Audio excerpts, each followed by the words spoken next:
I never imagined that the day I had been so excited for would turn into the most humiliating and gut-wrenching experience of my life.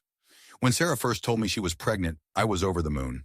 We had been best friends since college, inseparable through every major milestone in life. I met my husband Michael on a night out that Sarah had practically forced me into, and she always joked about how she was responsible for my love story.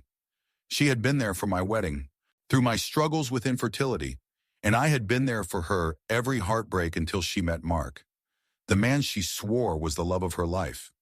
So when she asked me to organize her baby shower, I didn't hesitate. I poured every ounce of effort into making it perfect. I coordinated with the caterers, picked the decorations, and made sure everything matched her vision. I wanted this to be a beautiful day for her. But what happened instead shattered my world. It started as a warm, joyful event. The guests arrived, many of them familiar faces from our college days. We laughed, ate, and reminisced while Sarah basked in the attention. She looked radiant in her bright yellow dress, glowing with excitement. Then she stood up, holding her champagne glass, filled with juice, of course, and cleared her throat. Everyone turned their attention to her, expecting some heartfelt words about her baby's upcoming arrival. What she said instead made my blood run cold. "I just want to thank you all for being here today," she started, her voice dripping with emotion. "Mark and I are so thrilled to be welcoming this baby into the world, and I have someone very special to thank for making it all possible." Then with a slow, deliberate motion, she pointed directly at my husband. "Everyone, meet the father of my baby." A suffocating silence fell over the room. I felt the air leave my lungs. My heart pounded in my ears. My vision blurred as I turned to Michael, my fingers clutching the napkin on my lap so tightly it nearly tore. Michael looked as stunned as I was. His eyes darted between me and Sarah, his face twisted in shock and confusion. Someone coughed awkwardly. A few guests shifted uncomfortably in their seats. Then Sarah laughed, a loud, carefree laugh as if she had just pulled off the funniest prank in the world. "Oh my God, you guys," she gasped between giggles. "The looks on your faces, I was just kidding. It's just a joke for my Instagram. I set up cameras all over the room to record your reactions." My entire body went rigid. She was joking.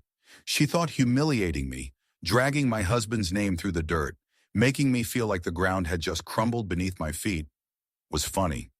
I couldn't even process the embarrassment, the fury, the sheer disbelief coursing through me.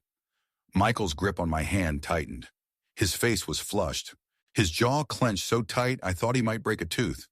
But the worst part was, while some guests gave nervous laughs, others actually found it funny. They chuckled, clapped, as if she had just pulled off some lighthearted prank instead of publicly stomping on my dignity. Mark wasn't laughing. His face had darkened, his lips pressed into a thin, hard line. He pushed his chair back abruptly, the legs scraping against the floor in a grating sound that cut through the fake cheer. "Outside now," Sarah's laughter faltered. "Babe, come on, it was just a joke," she said, rolling her eyes as she followed him to the patio. But we all heard the way Mark's voice rose, sharp and unforgiving. "You made a mockery of our baby shower," he snapped. "You humiliated our friends. You humiliated me. What the hell is wrong with you?" The murmurs in the room turned into full-on whispers. I stood up. I couldn't sit there any longer, pretending everything was okay. Michael followed suit without hesitation. Sarah's voice cut through the murmurs. "Seriously? You're leaving?" she scoffed. "Over a joke?" Michael turned to her, his face unreadable. "That wasn't a joke, Sarah." Then we walked out. When we got home, I finally let the tears fall. I had spent years building this friendship, supporting Sarah through every hardship, and in return, she had taken my most vulnerable struggle and turned it into a viral stunt. Michael sat beside me, pulling me into his arms. "We're done with her," he murmured against my hair. "She doesn't deserve you." The next morning, Sarah flooded my phone with messages. "You're overreacting. It was just for fun. I need you. I have a doctor's appointment today. Come with me." I took a deep breath and typed my response. "I don't find it funny, Sarah. What you did was cruel. I need time." Her response was instant. "Wow. So you're abandoning me when I need you most? You're a shitty friend." I stared at my phone, disbelief washing over me. I had given this woman everything, and now because I refused to excuse her behavior, she was playing the victim. When I told Michael about her texts, he scoffed. Block her. So I did. But that wasn't the end of it. Mark texted later that evening. I don't know what to do. She won't stop calling me, and she's saying crazy things. She accused me of cheating. I didn't know what to say. By the end of the week, Mark filed for divorce. And when Sarah found out, she sent me one last message. I hope you're happy. You ruined my life. I didn't respond. I realized then that Sarah had never been the friend I thought she was. Real friends don't tear you down for fun. They don't make your pain into a joke.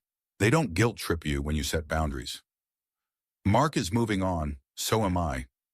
I thought cutting Sarah off would be the end of it, that I would be free from her toxicity, that she would disappear from my life. But I was wrong. A week after the disastrous baby shower, I received an unexpected message from Mark. She's telling people that you're trying to ruin her life. I frowned at the text, my fingers hovering over my phone. What do you mean?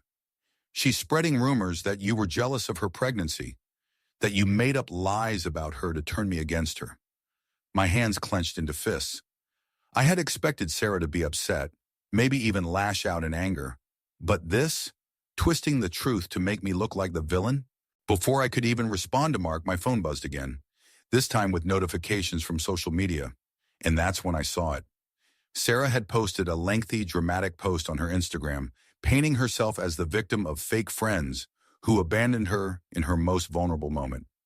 She wrote about how certain people had tried to sabotage her marriage, how they had turned her husband against her, how they had always been jealous of her happiness.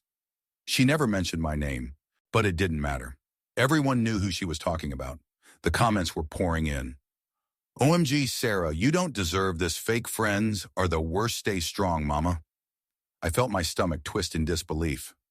Michael saw the look on my face and grabbed my phone, scanning the post before letting out a humorless laugh. She's actually insane. I should have ignored it. I should have just moved on. But then I saw a comment from someone we both knew. Wait, wasn't her husband acting super weird at the baby shower? Maybe there's some truth to this. That was the moment I knew I couldn't stay silent, because Sarah wasn't just playing the victim. She was planting seeds of doubt, making people question whether my husband had really been faithful. I clenched my jaw. She wants war?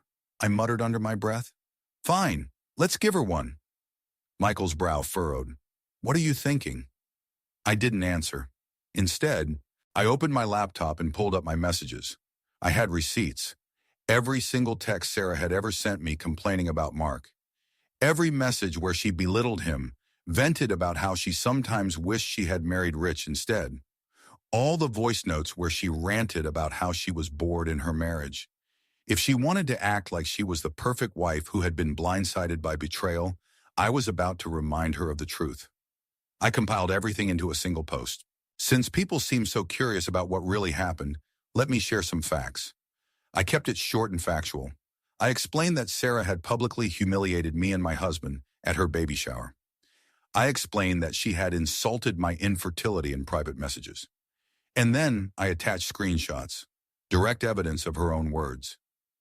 I didn't need to exaggerate. I didn't need to twist anything. I just let the truth speak for itself. Within an hour, my post had more engagement than hers. The tide shifted fast. People who had previously sympathized with Sarah were now questioning her. Wait, so she lied about her friend? Why would she say something so cruel about infertility? When you're okay, this changes everything. Mark called me later that night. She's losing it, he muttered. She called me screaming, saying you ruined her reputation. She ruined her reputation, I corrected. But I knew Sarah wouldn't back down that easily. And I was right, because the very next day, I got a letter in the mail. A legal letter. Sarah was suing me for defamation. The lawsuit was a joke. It had no real basis, just another desperate attempt to control the narrative. Sarah had always been the type to manipulate situations to her advantage, but this time she had underestimated me. I hired a lawyer immediately. When Michael read through the letter, he just shook his head, muttering, "She really thinks she can scare us." Mark, on the other hand, was furious. He had been doing everything possible to separate himself from her mess, but now she was dragging him into it again. "She's self-destructing," he said when we met for coffee. "She's alienated everyone. Even her parents are exhausted with her." It wasn't just about me anymore. Sarah was spiraling. The case never even made it to court. My lawyer filed a counterclaim, stating that Sarah was the one who had committed defamation with her public accusations. Faced with actual consequences, she backed down. But she didn't stop trying to reach out. First, there were the emails, long, rambling messages about how I had ruined her life, how I had turned everyone against her, how I was jealous of her because she had a child and I didn't. Then the messages became more desperate. "Please, let's just talk. I didn't mean for things to go this far. You were my best friend. Can't we fix this?" I never responded. I had nothing left to say to her. Mark officially divorced her a few months later. In the settlement, he fought for primary custody, and with the evidence of her instability and reckless behavior, he won. She got visitation rights, but she was no longer in control. I heard through mutual friends that she had moved back in with her parents. She was struggling financially, unable to maintain the lifestyle she had flaunted online for years. Her attempts to rebuild her social media following failed. Her reputation was tarnished beyond repair. She had spent so many years crafting a perfect image, convincing herself she was superior to everyone around her. Now she was alone, forced to face the reality of what she had done. As for me, I moved forward. Cutting Sarah out of my life was the best decision I had ever made. My marriage with Michael became even stronger. We focused on our future, on the happiness we could build together, without the toxic weight of a manipulative friend. I stopped looking back, but sometimes late at night I would wonder, did Sarah regret it? Did she ever sit alone in that childhood bedroom of hers, scrolling through old pictures, realizing that she had destroyed everything with her own hands? I would never know, but I also didn't need to. What I did know was this: there are people in life who will never be satisfied, who will always crave drama, attention, control, and sometimes the best thing you can do is walk away. I chose peace. I chose my happiness. And in the end, that was the best revenge of all. If you've ever had a friend betray you like this, tell me in the comments. How did you handle it? Do you regret walking away, or was it the best decision you ever made? Let's talk.